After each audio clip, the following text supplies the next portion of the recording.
everyone, and welcome to the Global Warwatch Network.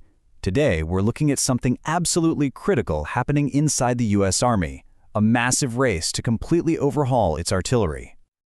We're going to explore the huge production problems they're facing, the return of some seriously controversial weapons from the Cold War, and the arrival of new artillery shells that can literally think for themselves. If you're ready to really get a handle on the forces shaping our world, go ahead and hit that subscribe button. You won't want to miss what's coming up. Now, let's get right into it.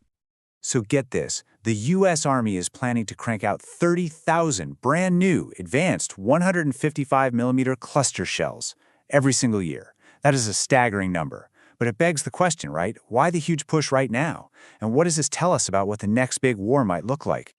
Well, it really all boils down to one simple but kind of overwhelming problem. The modern battlefield is just chewing through artillery shells at a rate we haven't seen in generations.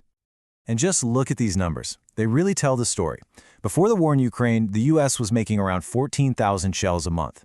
Now, it's up to 40,000. But the goal, the real target, is a mind-boggling 100,000 shells every month. This isn't just turning up the dial, it's a complete rewiring of the entire defense industry, all because of a stark realization. The next major conflict is probably going to be won or lost with artillery. Okay, so the need is crystal clear, but, saying you want 100,000 shells a month and actually making them, well, those are two very different things. And the U.S. industrial base has hit some pretty serious roadblocks. I love this analogy because it just hits the nail on the head. The ambition is a skyscraper, right? But the very foundation, the TNT and other explosives, is shaky because it comes from overseas. And the giant cranes needed to build it, the new factories, are getting delayed. It's a problem from the ground up. And this shows you just how complicated it is. Making a shell isn't like snapping together Legos. You've got to forge these heavy steel casings, carefully load them with explosives, add the propellant that actually fires the thing, and then install the all-important fuses. If you get a bottleneck at any one of those steps, the whole production line can just grind to a halt. And here's where the rubber meets the road. The supply chain is broken.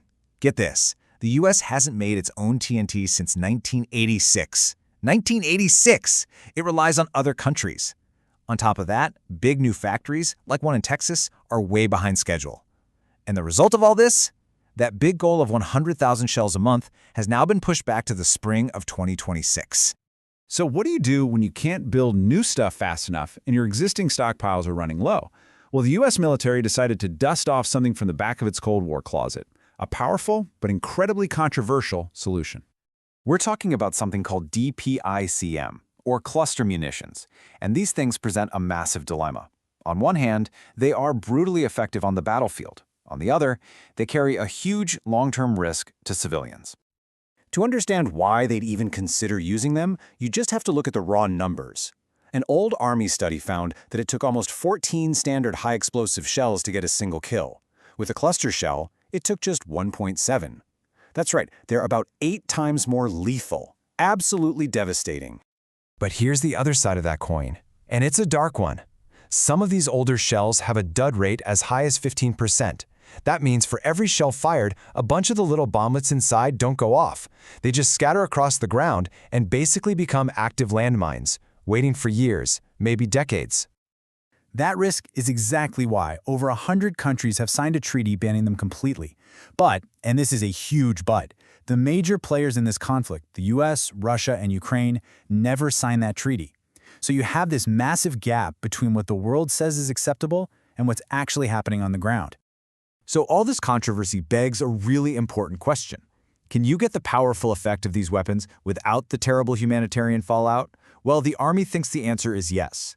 And that answer lies in making shells a whole lot smarter. So let me introduce you to the XM128. This is the new shell the Army wants to build 30,000 of every year. It's designed specifically to replace the old ones, and its main selling point is safety. Each little submunition inside is packed with backup systems and extra fuses to make absolutely sure it goes off when it's supposed to. And this right here is the magic number.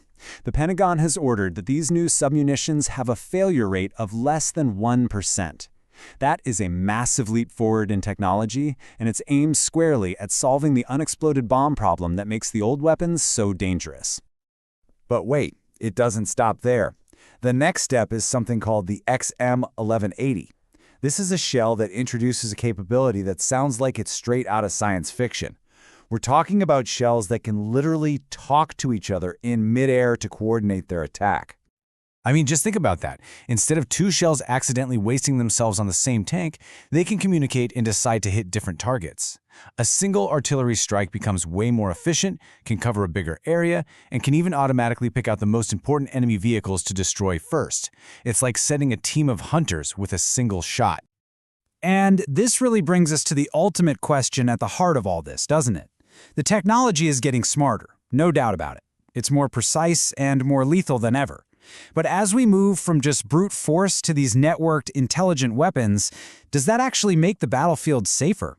Or does it just create a more efficient engine of destruction?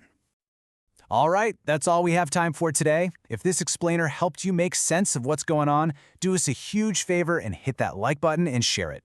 And of course, to stay on top of these stories, make sure you're subscribed to the channel. But we really want to know what you think. What are your thoughts on this next generation of smart weapons? Drop a comment below and let us know. And you can keep the conversation going on our social media. All the links for that are in the description. Thanks so much for watching.